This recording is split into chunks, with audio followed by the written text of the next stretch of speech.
Hello friends, आपका Aryavart educational academy में स्वागत है।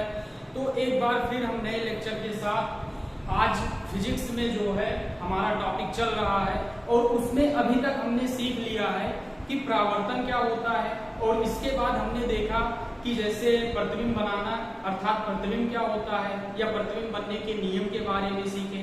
और आज के इस लेक्चर में हम बताएंगे आपको कि समतल दर्पण द्वारा हम प्रतिबिंब कैसे बनाएंगे और समतल दर्पण में क्या प्रॉपर्टीज होती है कि उसके द्वारा बना गया प्रतिबिंब किस व्यवहार का होता है, उसका प्रकृति कैसा होता है और कहाँ पर बनता है और उसमें क्या क्या गुणधर्म होता है। पूरा एक तरफ से हम क्या करेंगे, जैसे कहते हैं कि निचोड़ जड़ तक जो है पहुंचेंगे। तो आप लेक्चर में अंत तक बने रहिएगा और हमें विश्वास है कि ए टू जेड आपको क्या होगा समझ में आएगा। और अगर आपको समझ में आ रहा है तो वीडियो को लाइक और शेयर जरूर करिएगा और जो नए बने हो वो चैनल को क्या कर लीजिएगा, सब्सक्राइब कर लीजिएगा। तो चलिए देखिए आज का हमारा टॉपिक क्या है। तो अब इसमें देखिए आर्टिकल आपका पढ़ा है कि समतल दर्पण द्वारा, वो संविधान वाला आर्टिकल नहीं, समतल दर्पण द्वारा प्रतिबिंब का बनना अर्थात formation of image by playing mirror. अब इसमें देखो कि जैसे अब हम अभी तक हमने पढ़ा कि प्रतिबिंब क्या होता है, तो प्रतिबिंब के बारे में हमने आपको बताया कि दो किसी भी वस्तु से, कोई आपका क्या हो वस्तु से, उससे निकलने वाली दो या दो से अधिक प्रकाश की किरणें दर्पण से परावर्तन के पश्चात जिस बिंदु पर मिलती है या मिलती हुई प्रतीत होती है वही पॉइंट जो होता है पहले वस्तु का क्या कहलाता है, इमेज कहलाता है। और इमेज में बताए कि दो प्रकार का होता है, एक आपका क्या होता है रियल होता है अर्थात वास्तविक प्रतिबिंब होता है और एक क्या होता है आभासी प्रतिबिंब होता है। वास्तविक के अंतर्गत हमने बताया कि ऐसा प्रतिबिंब जब प्रकाश की किरणें अर्थात दो या दो से अधिक प्रकाश की किरणें वास्तव में मिलेंगी अर्थात रियल रूप से मिलेंगी तो उसको हम वास्तविक प्रतिबिंब कहेंगे और इसको हम पर्दे पर प्राप्त कर सकते हैं। लेकिन आभासी प्रतिबिंब में क्या होता है, इसमें प्रकाश की किरणें मिलती हुई प्रतीत होती हैं, वास्तव में मिलती नहीं है। तो ये हो गया। और इसके बाद प्रतिबिंब बनाने के हमने कितने नियम देखे, 3 नियम देखे। पहला नियम क्या था, गोलीय दर्पण में बताए थे कि अगर प्रकाश की किरण जो है मुख्य अक्ष के समांतर आपतित होती है, जैसे प्रकाश की किरण क्या हो मुख्य अक्ष के समांतर ऐसे आपतित हो रही है, तो मुख्य अक्ष के समांतर आपतित होने वाली प्रकाश की किरणें गोलीय दर्पण से, अब उसमें चाहे अवतल दर्पण हो या उत्तल दर्पण हो, परावर्तन के पश्चात मुख्य फोकस से होकर गुजरता है। दूसरे नियम में बताएं कि मुख्य फोकस से होकर जाने वाली प्रकाश की किरणें या मुख्य फोकस की ओर आती प्रतीत होने वाली प्रकाश की किरणें परावर्तन के पश्चात मुख्य अक्ष के समांतर हो जाता है। और तीसरे नियम में बताए कि अगर वक्रता केंद्र से भेजोगे तो उसी मार्ग पर वापस क्या होगा, लौट जाएगा। ऐसा क्यों होता है, क्योंकि वहां पर कोण आई क्या हो जाता है, 0 हो जाता है। क्योंकि हम जानते हैं कि गोलीय दर्पण में जो आप अभिलंब खींचते हैं वो कहां से खींचते हैं, वक्रता केंद्र से खींचते हैं। तो ये सब अभी तक हमने सीख लिया। अब इसमें हम देखेंगे कि समतल दर्पण द्वारा प्रतिबिंब कैसे बनेगा। अब दिमाग में आ जाना चाहिए कि समतल दर्पण क्या होगा। जैसे देखो फिजिक्स को आप ऐसा पढ़ो ना, फील करो कि क्या हो रहा है। जब आप जोड़कर पढ़ोगे तब आनंद आएगा और आगे की क्लास में दिक्कत नहीं होगा। और अभी से इस प्रकार पढ़ो कि कंपटीशन में कोई भी आप पेपर दो तो उसमें क्या हो जाए, कॉन्सेप्ट आपका अच्छे से क्लियर हो, क्वेश्चन क्या कर ले जाओ, सॉल्व कर ले जाओ। अब देखिए समतल दर्पण क्या होता है, एक आपका प्लेन हो गया। क्या अब ये दर्पण है, मान लीजिए आप शीशा ले लिए, अब हमारे पास है नहीं, मान लीजिए हम यही, मान लीजिए ये चश्मा है कांच का है, अगर इसी का एक परत ऐसे हम क्या कर दें, तलई कर दें और इस तरफ से क्या कर दें, रहने दें, तो ये परत क्या कहलाएगा, परावर्तक तल कहलाएगा।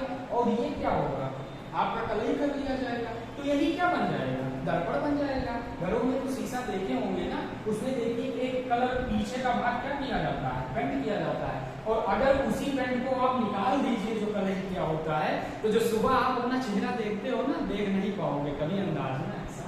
तो अब देखो इसका एक क्या कर दिए, कलई कर दी, तो यही क्या कहला दिया, दर्पण हो गया।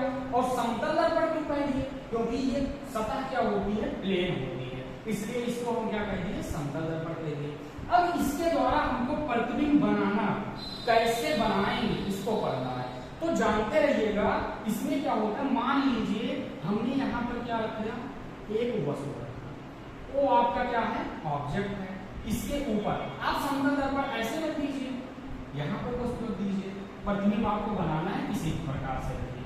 तो अब देखो वस्तु से क्या निकलेगी, प्रकाश की किरणें निकलेगी, क्योंकि आपको पता होगा कि हमें कोई वस्तु कब दिखाई देती है, जब जिस वस्तु को हमको देखना है प्रकाश की किरण सबसे पहले उस पर पड़ेगी, वहां से लौटकर हमारी आंखों में आएगी, उसका प्रतिबिंब बनता है तब दिखाई देता है। तो अब इसका प्रतिबिंब बनाना है ना वस्तु का, तो जब वस्तु से प्रकाश की किरणें निकलेगी तभी प्रतिबिंब बनेगा। तो अब हमारे दिमाग में आया एक किरण को क्या कर देते हैं ऐसे, मान लीजिए यहाँ से एक प्रकाश की किरण निकली और यहाँ पर जा रही है। अब ये प्रकाश की किरण, आने वाली प्रकाश की किरण, आपतित प्रकाश की किरण, और दर्पण के जिस बिंदु पर गिरती है उस पॉइंट को हम क्या कहते हैं, आपतन बिंदु कहते हैं। तो ये आपका क्या हो गया, मान लीजिए यम पॉइंट हो गया, इसको हम क्या कहेंगे, आपतन बिंदु कहेंगे।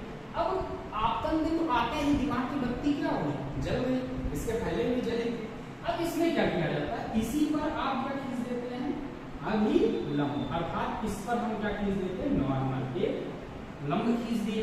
अब इसमें हम बताए थे कि आपतित किरण और अभिलंब के बीच का कोण क्या कहलाता है, आपतन कोण कहलाता है। और परावर्तन के नियम में क्या बताया गया, आपतन कोण परावर्तन कोण सदैव क्या होते हैं, बराबर होते हैं, अर्थात जितने कोण से आएगा उतने कोण से क्या होगा, निकल जाएगा। तो अब यहाँ पर क्या होगा, आई कोण पर आया और उतने ही कोण पर क्या होगा, आर कोण पर वापस चला गया, अर्थात यहाँ हम कह सकते हैं कोण आई बराबर क्या हो गया, कोण आर होगा। तो प्रकाश की किरण क्या हुई, निकल गई।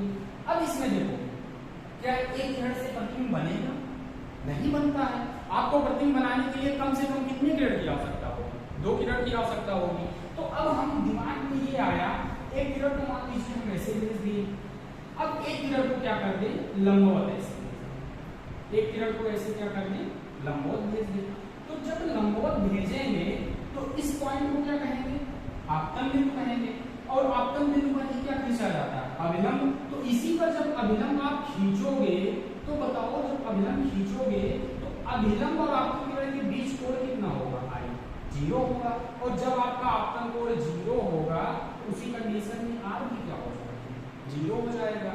तो इसका मतलब ये इसी मार्ग पर वापस क्या होगी, प्रकाश की किरण लौट जाएगी। तो अब बताओ एक प्रकाश की किरण ऐसे सीधे निकल गई, ऐसे एक प्रकाश की किरण इस तरफ गई, ये कह रहा है कि भाई हम इधर जा रहे हैं और ये कह रहा है हम इस तरफ जा रहे हैं। तो क्या दोनों की मुलाकात कहीं आगे होगी, बताओ, ये इस तरफ ये इस तरफ कहीं होगी, नहीं होगी। तो अब दिमाग में आया प्रतिबिंब तो हमको बनाना है, तो अब मुलाकात कहाँ कराए। तो अब यहाँ पर देखो, अगर इसी किरण को हम ऐसे पीछे बढ़ा दें, समझिएगा ध्यान से, इस किरण को हम क्या कर दें, पीछे बढ़ा दें, और इसको भी क्या कर दें, पीछे बढ़ा दें। समझ में आ गया, ये दोनों किरण यहाँ पर क्या हो रही है, मिल रही है कि नहीं, यहाँ पर मिलती हुई प्रतीत हो रही है।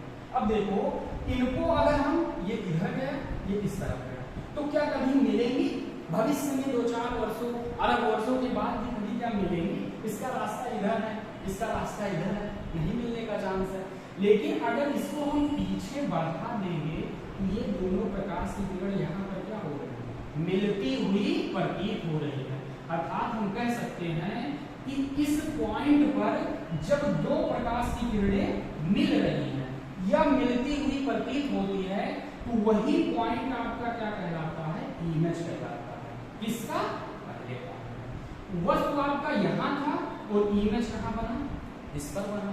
तो देखो आपका ये जो बिंदु बना है यही वस्तु का क्या होगा, इमेज होगा। जैसे आप दर्पण देखते हैं तो आप वस्तु हो गए, और दर्पण के अंदर जो इमेज प्रतिबिंब बनता है वो क्या हो गया, आपका इमेज हो गया। तो अब क्लियर हो गया कैसे आप प्रतिबिंब बनाए, क्लियर है ना। अब देखो इसमें कुछ बातें नोट करिए कि किस प्रकार से होगा। देखो इसमें प्रतिबिंब की स्थिति, पहला पॉइंट आप नोट करिए, प्रतिबिंब की स्थिति। देखो प्रतिबिंब की स्थिति आप बताइए कि इसको देखो आप ABCD दे सकते हो, मान लीजिए A हो गया, इसको यम मान लीजिए, ये यन हो गया, इसको आई मान लीजिए। इस प्रकार से आप नामांकन कर सकते हो। इससे बताओ प्रतिबिंब कहाँ है। ऐसे दर्पण है, यहाँ पर वस्तु, यहाँ पर क्या है प्रतिबिंब। अब बताओ कि ये क्या है, दर्पण के पीछे है ना, तो यहाँ पर इस स्थिति में हम क्या लिखेंगे, दर्पण के पीछे, दर्पण के पीछे, दर्पण के पीछे। और जानते रहिएगा जब आप यहाँ पर हमको पटरी पेंसिल से नहीं किया है और आप जब नाप कर करेंगे तो जितनी दूरी पर वस्तु होता है उतनी दूरी पर आपका क्या बनता है, प्रतिबिंब बनता है। तो लिखिएगा दर्पण के पीछे, दर्पण से, दर्पण के पीछे, दर्पण से वस्तु के दूरी के बराबर, वस्तु के दूरी के बराबर दूरी पर बनता है। अर्थात हम कह सकते हैं कि जो आपका प्रतिबिंब स्थित है वो दर्पण के पीछे वस्तु की दूरी के बराबर दूरी पर, जितना डिस्टेंस ये है उतना डिस्टेंस ये। पहली बात तो क्लियर हो गई। अब दूसरा बताइएगा परिकृत क्या होगा। परिकृत का मतलब इसका बिहेव कैसा है। परिकृत शब्द का मतलब क्या होता है, व्यवहार कैसा है। जो आपका इमेज बना है उसका व्यवहार कैसा है, प्रकृति कैसा है। अब प्रकृति यहाँ पर ये मत बताइएगा अच्छा है, बेकार है, नालायक है, इस प्रकार से नहीं बताना है। हमको यहाँ पर बताना है वास्तविक प्रतिबिंब है, आभासी प्रतिबिंब है, वस्तु के बराबर है कि वस्तु से बड़ा है कि वस्तु से छोटा है, इसके बारे में चर्चा करनी है। तो अब यहाँ पर क्या बताएंगे हम, प्रकृति पे क्या बताएंगे, ध्यान से समझिए। अब बताओ क्या किरणें वास्तव में मिल रही हैं। वास्तव में मिलती तो इन दोनों किरणों को मिलने, लेकिन मिलती हुई केवल प्रतीत हो रही है। और जब किरणें वास्तव में नहीं मिलती हैं, मिलती हुई प्रतीत होती हैं, तो वो कौन सा प्रतिबिंब होगा, आभासी प्रतिबिंब। तो इसका मतलब ये क्या हो गया, आभासी प्रतिबिंब। अब देखो आभासी प्रतिबिंब हो गया। और जानते रहिएगा ये क्या होता है, वस्तु के बराबर होता है। अर्थात जितना बड़ा वस्तु होगा, जैसे अब देखो इसी में क्या करते हैं, जो यहाँ बिंदु आकार का वस्तु दिखाए है ना, इसकी आप क्या ले सकते हैं, लेंथ भी ले सकते हैं कि कितना बड़ा वस्तु है। जैसे वस्तु को जो है यहाँ बिंदु आकार का दिखा दिए हैं, लेकिन आप जब शीशे के सामने खड़े हो जाएंगे, दर्पण के सामने, तो क्या आपको बिंदु माना जाएगा, आप ऑब्जेक्ट की बात कार्य करेंगे। तो जितना बड़ा वस्तु उतना बड़ा क्या बनता है, प्रतिबिंब। अर्थात इसमें हम कह सकते हैं आकार में प्रकृति हो गई आपका आभासी प्रतिबिंब। और जानते रहिएगा जितने भी आभासी प्रतिबिंब होते हैं वो कैसे होते हैं, सीधा होता है। इसको आप जानते रहिएगा कि अगर आभासी प्रतिबिंब बनेगा तो हमेशा कैसा होगा, सीधा होगा। और अगर वास्तविक प्रतिबिंब बनता है तो हमेशा कैसे होता है, उल्टा होता है। आप कभी दर्पण में देखो, शीशे में, तो क्या आप उल्टे दिखाई देते हैं, सीधे ही दिखाई देंगे ना। आभासी प्रतिबिंब बनेगा और आप कैसे होंगे, सीधे होंगे। तो अब देखो इसके बाद क्या होता है, प्रकृति हो गया। आकार का बात कर लेते हैं कि प्रतिबिंब का आकार क्या होगा। तो प्रतिबिंब के आकार जो होता है वो वस्तु के आकार के क्या होता है, बराबर होता है। इसको भी क्या करिए, नोट कर लीजिए। प्रतिबिंब का आकार वस्तु के आकार के बराबर होता है।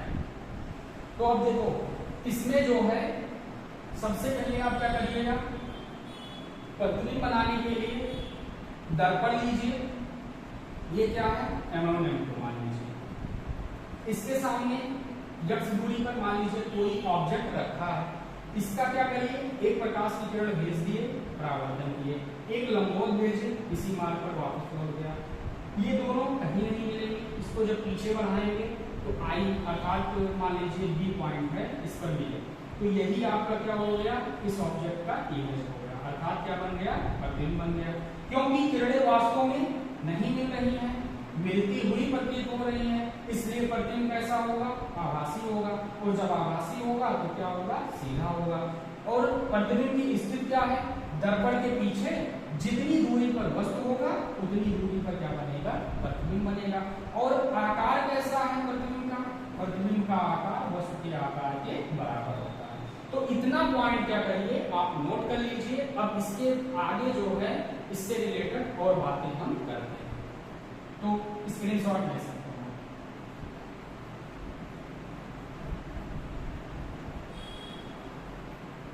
अब देखो इसके बाद आप याद कर लीजिएगा, एक क्वेश्चन पूछा जाता है कि अगर किसी व्यक्ति को, जैसे क्वेश्चन आपसे पूछा जाता है किसी व्यक्ति को अपना पूर्ण प्रतिबिंब अगर दर्पण के अंदर देखना है, शीशे के अंदर देखना है, तो उसे कितने ऊंचाई का दर्पण यूज करना पड़ेगा, समतल दर्पण कितनी ऊंचाई का यूज करना पड़ेगा।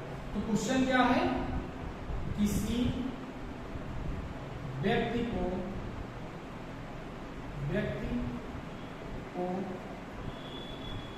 अपना पूरा प्रतिबिंब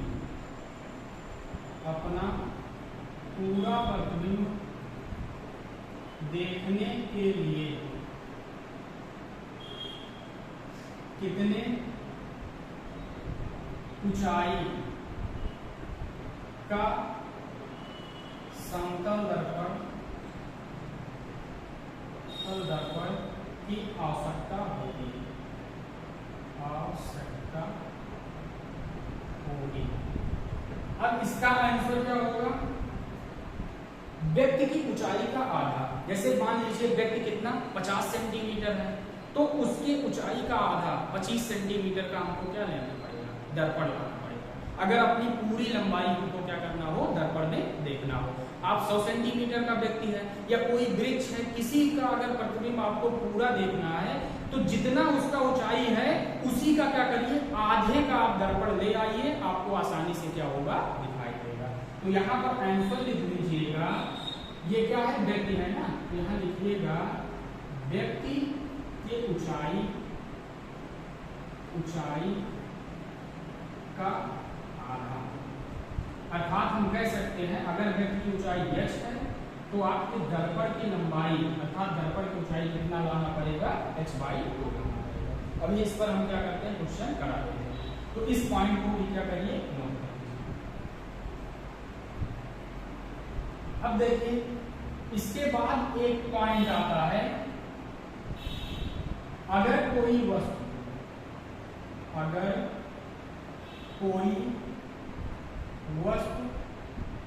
समतल दर्पण की ओर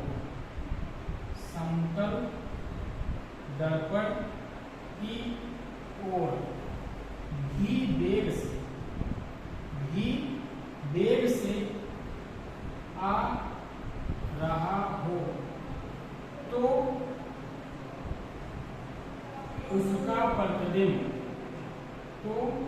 रहा हो, तो उसका प्रतिबिंब 2v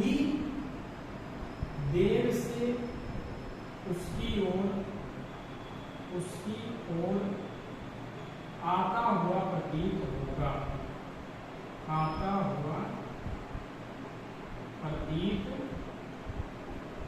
होगा।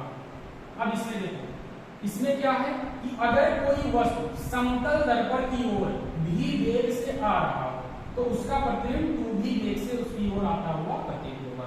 अब इसमें देखो, जैसे यहाँ पर समतल दर्पण है, ध्यान से समझिएगा, ये वस्तु है, इसको हम क्या कर रहे हैं, गति कर रहे हैं। इस वस्तु को ऐसे हम क्या कर रहे हैं, गति कर रहे हैं। भी वेलोसिटी इसको दे दें और कह दें कि भाई साहब तुम क्या करो, दर्पण की ओर मूव करो। तो जब ये दर्पण की ओर आएगा, तो अब बताओ, जैसे दिमाग में आप थिंकिंग करो कि वस्तु अगर यहाँ पर आए, तो जब यहाँ पर आएगा तो अब इसका डिस्टेंस क्या होगा, कम होगा। तो अब जब डिस्टेंस कम होगा तो आपका क्या होगा, प्रतिबिंब भी क्या होगा, उसका डिस्टेंस भी कम होगा। तो अब इसमें क्या होता है कि प्रतिबिंब आपका क्या होगा, दर्पण के सापेक्ष। ध्यान से समझिएगा, आप जब 11th में जाएंगे वहां एक सापेक्ष गति पढ़ेंगे। अगर दर्पण के सापेक्ष पूछा जाएगा तब तो 2v नहीं होगा, वस्तु के सापेक्ष अगर पूछा जाता है तब 2v वेलोसिटी से आता हुआ प्रतिबिंब होगा। ध्यान से समझिएगा, इस क्वेश्चन को समझिएगा।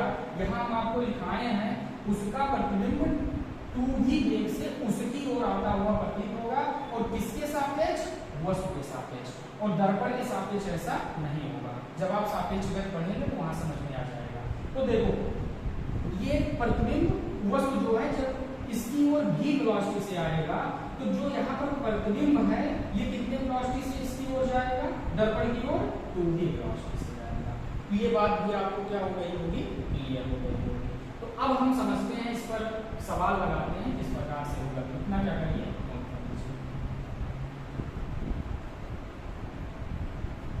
अब देखिए, जैसे देखो आपसे क्वेश्चन कह दिया जाए कि एक व्यक्ति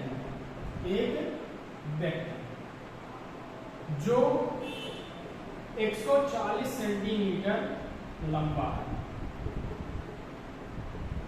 अगर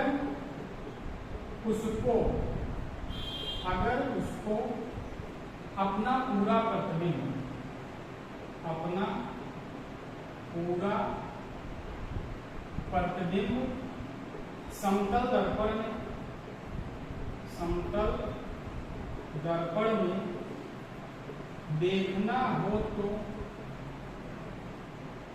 आवश्यक समतल दर्पण की लंबाई, तो अब देखो यहाँ पर क्वेश्चन क्या कहा गया, एक व्यक्ति जो 140 सेंटीमीटर लंबा है, अगर उसको अपना पूरा प्रतिबिंब समतल दर्पण में देखना हो तो आवश्यक समतल दर्पण की लंबाई। तो आपका फार्मूला क्या होता है, आवश्यक समतल दर्पण की लंबाई लिखिएगा, आवश्यक समतल दर्पण की लंबाई बराबर व्यक्ति की लंबाई बटे क्या हो जाएगा, 2 हो जाएगा। तो यहाँ पर कितना है, 140 बटे 2 से 14 70 सेंटीमीटर, अर्थात हमको कम से कम 70 सेंटीमीटर का क्या लाना पड़ेगा, समतल दर्पण लाना पड़ेगा, तभी हम क्या कर पाएंगे, पूरा प्रतिबिंब देख पाएंगे। ये तो पहला क्वेश्चन हो गया। अब इसी पर आप दूसरा क्वेश्चन देखिए क्या होगा। जैसे आपसे कह दिया गया है एक व्यक्ति समतल दर्पण की ओर 5 मीटर प्रति सेकंड के वेग से दौड़ रहा है या समतल दर्पण की ओर आ रहा है, तो व्यक्ति का प्रतिबिंब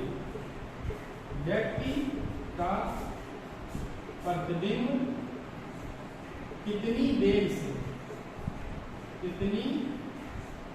वेग से उसकी ओर आता प्रतीत होगा,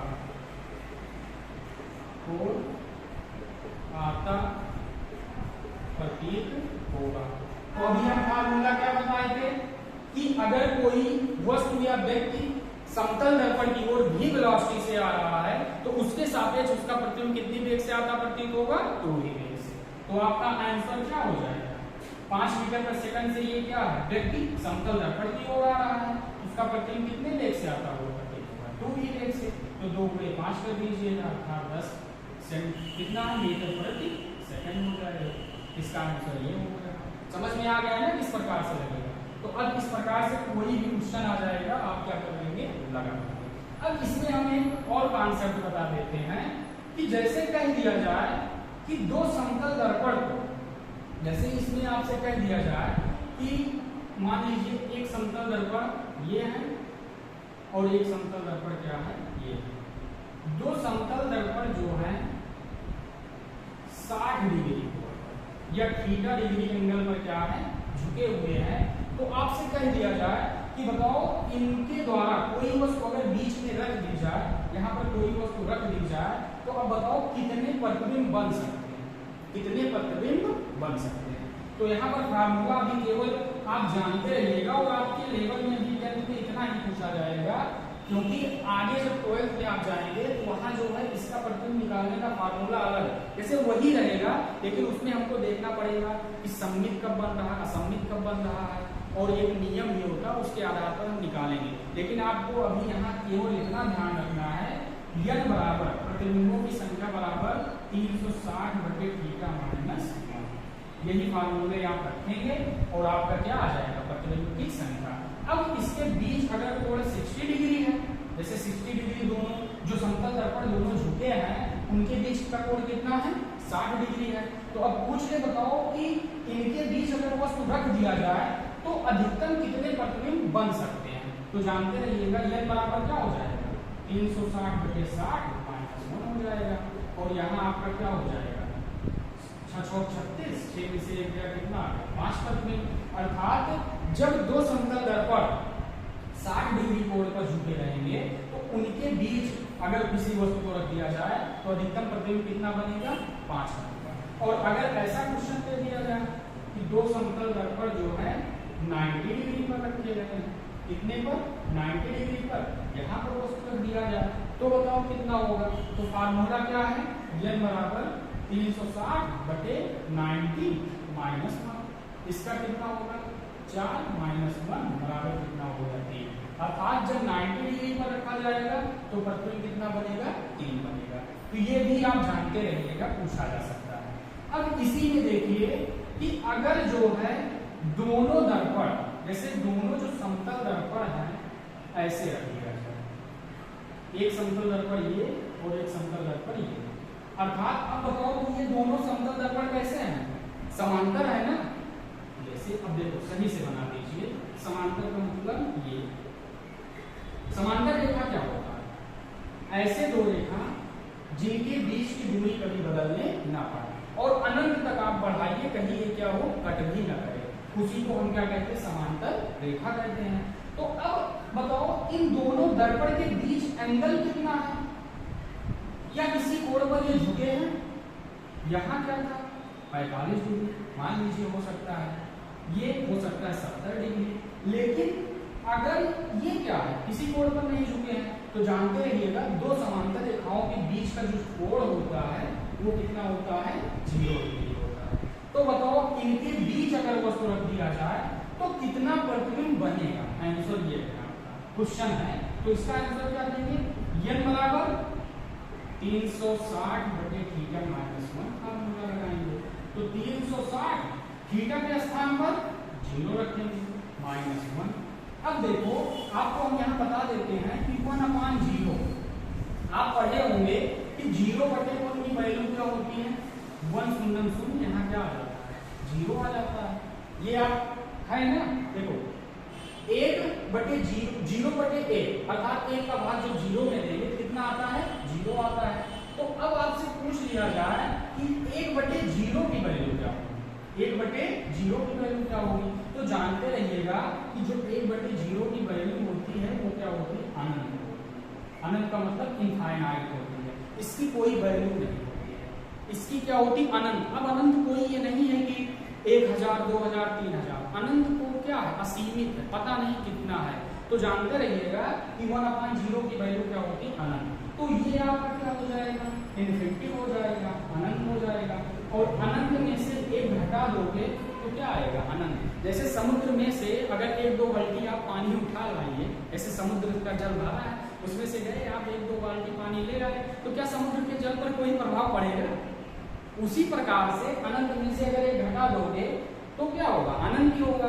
तो इस प्रकार यहाँ आपका आंसर ये होगा कि अगर दो समतल दर्पण परस्पर समांतर रखे गए हैं और उनके बीच कोई वस्तु रख दिया जाए तो आपका प्रतिबिंब कितना बनेगा, अनंत बनेगा। तो इतनी बातें जो है समतल दर्पण के बारे में याद रखिएगा और हमें विश्वास है अच्छे से आपको समझ में भी आ गया होगा। एक बार हम रिकैप कर देते हैं कि अभी तक क्या बताया गया। तो देखो समतल दर्पण द्वारा प्रतिबिंब बनाना हमको बताया, आपको बताया गया, हम ही बता रहे हैं। तो अब देखो इसलिए हम अभी रिकैप में थोड़ा समझा देते हैं कैसे बनेगा। देखो यहाँ पर क्या था, जल्दी समझिए, ये क्या हो गया, दर्पण एक वस्तु है, प्रकाश की किरण गई, अभिलंब खींचा गया, ये क्या हो गई, परावर्तित, एक लंबवत गई, वापस क्या हुई, लौट आई। इसको हम क्या बढ़ाए पीछे, इसको क्या बढ़ाए पीछे, यहाँ पर मिला। अब इसमें क्या बताए, स्थित क्या है, दर्पण के पीछे उतनी दूरी पर स्थित होगा जितनी दूरी पर आपका वस्तु स्थित है। प्रकृति में क्या बताए, आभासी है और सीधा है। इसके बाद आकार में क्या बताए, जितनी लंबाई की वस्तु होगी उतनी ही लंबाई का आपका क्या बनेगा, प्रतिबिंब बनेगा। और इसके बाद और कौन सा कंडीशन बताए कि आपका अगर जो है किसी समतल दर्पण के सामने कोई वस्तु जो है भी वेग से आ रहा है तो उसका प्रतिबिंब उसकी ओर कितनी वेग से आता हुआ प्रतिबिंब होगा, 2v वेग से। और इसमें हम बताएं कि अगर कोई व्यक्ति या वस्तु जो है उसका पूर्ण लंबाई जो है जितना लंबा है, अगर उसको समतल दर्पण में अपना पूरा प्रतिबिंब देखना है तो उसके लिए आवश्यक दर्पण की लंबाई क्या होती है, पूरी लंबाई का क्या होगा, आधा इंच होगा। और इसके बाद क्या बताएं कि समतल दर्पण अगर किसी कोण पर झुके हैं तो उनके बीच अगर वस्तु रख दिया जाए तो आपका प्रतिबिंब कितना बनेगा। फार्मूला क्या है, n बराबर 360/θ-1। आपको हमने बताया कि जब 60 रखेंगे तो 5 प्रतिबिंब, 90 रखेंगे 3, और जब उसी को हम समांतर कर देंगे समतल दर्पण को तो अगर उनके बीच कोई वस्तु रखेंगे तो आपका प्रतिबिंब क्या होगा, अनंत बनेगा। तो इसी पर हम क्या करते हैं, लेक्चर को द एंड करते हैं और आप पढ़ाई करते रहिए। All the very best.